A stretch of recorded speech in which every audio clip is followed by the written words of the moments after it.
আজ কিন্তু বিরিয়ানি খাওয়ার খুব ক্রেভিংস হচ্ছিল, তাই চলে গিয়েছিলাম ব্যারাকপুরের দাদা বৌদির হোটেলে।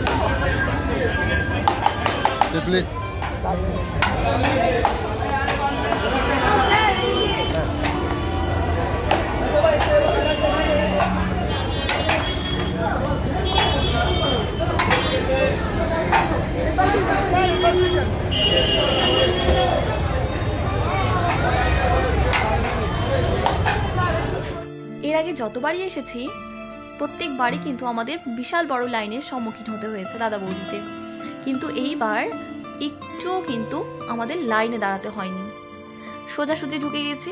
আর দেখো আমাদেরকে এই টেবিলটা দিয়ে দেওয়া হয়েছে, আমরা সবাই মিলে কিন্তু এখানে বসে পড়েছিলাম। আর প্রথমেই চলে এলো স্যালাড আর ছিল জল। চলো এবার দেখে নেওয়া যাক মেনু কার্ডটা।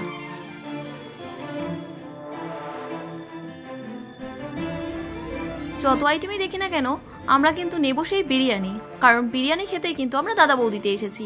নিয়েছিলাম মাটন বিরিয়ানি, আর ছিল স্পেশাল মাটন বিরিয়ানি, আর নিয়ে নেওয়া হয়েছিল তন্দুরি রুটি, আর ছিল চিকেন কষা, আর নিয়েছিলাম মেটে কষা। আমরা বসে বসে অপেক্ষা করছি, আর সেই বহু প্রতীক্ষিত বিরিয়ানি কিন্তু আমাদের সামনে হাজির। দাদা বৌদিতে কিন্তু আবার অনেকদিন পরে আসা হলো, তাই এবার বিরিয়ানিটা টেস্ট করে দেখবো টেস্টটা ঠিক আগের মতোই আছে কিনা।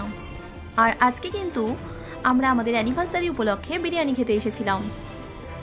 চলে এসেছে একদম গরম গরম বিরিয়ানি, আর এপাশে রয়েছে স্যালাড আর গ্রিন চাটনি, আর এদিকে চলে এসছে মেটে কষা। আচ্ছা, মেটে কষা খেতে কার কার ভালো লাগে? আমার কিন্তু দারুণ লাগে খেতে। আমরা কিন্তু সবাই মিলে মেটে কষাটা ভাগ করে নেব। দেখো আমার কাকিমা কিন্তু সবাইকে সার্ভ করে দিচ্ছে। আমার যে বিরিয়ানিটা ছিল সেটা কিন্তু স্পেশাল মাটন বিরিয়ানি ছিল, এটা আমি আর আমার বোন দুজনে মিলে শেয়ার করে নিয়েছিলাম। স্পেশাল মাটন বিরিয়ানিতে কিন্তু থাকে 2 পিস আলু আর 2 পিস মাটন। মাটনের পিসটা কিন্তু একদম তুলতুলে ছিল, হাফ রেওয়াজি ছিল, আর আমার হাফ রেওয়াজি মাটন খেতে কিন্তু বেশি ভালো লাগে। নিয়ে নিলাম আলু আর মাটন, আর দিয়ে দিলাম একটা বাইট। ও জাস্ট অসাধারণ খেতে। আর এই পাশে নিয়ে নিয়েছি মেটে কষা।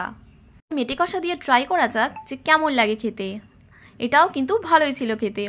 নিয়ে নেওয়া হয়েছিল চিকেন কষা, আর এর মধ্যে ছিল 4 পিস চিকেন কষা, আর নিয়ে নেওয়া হয়েছিল প্লেন তন্দুরি রুটি। এবার তন্দুরি রুটি দিয়ে চিকেনটা ট্রাই করা যাক যে কেমন খেতে।